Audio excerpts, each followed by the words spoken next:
We're making the newfound craze brookie with Odlums. So this is basically half cookie, half fudge brownie, and we're using the Odlums mixes to make this as easy as possible for you. We're using the Odlums chocolate chip cookie mixture in this one, and we're going to go straight into a bowl with the full mix. So that's 400 grams of the Odlums chocolate chip cookie mixture into a bowl. So to that we add 50 grams of melted butter in here, and then we just add 1 egg.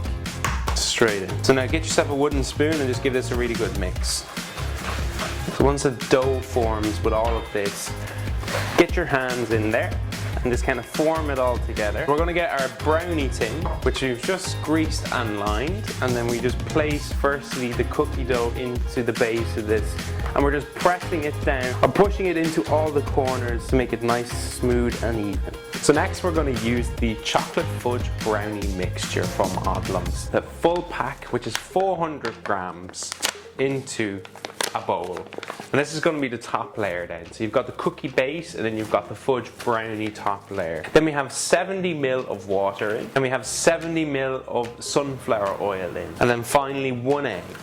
So then just get yourself a whisk and give this a really good whisk together. Now, so what you want to do is you want to remove any of the lumps in this. It's a little bit handy if you use the electric beater. We're going to go on with that brownie mixture. So this goes into the oven at 180 degrees and we're going to bake this for 25 minutes. Cut it into nice sized portions, and there you have it, the most delicious brookie with Odlums.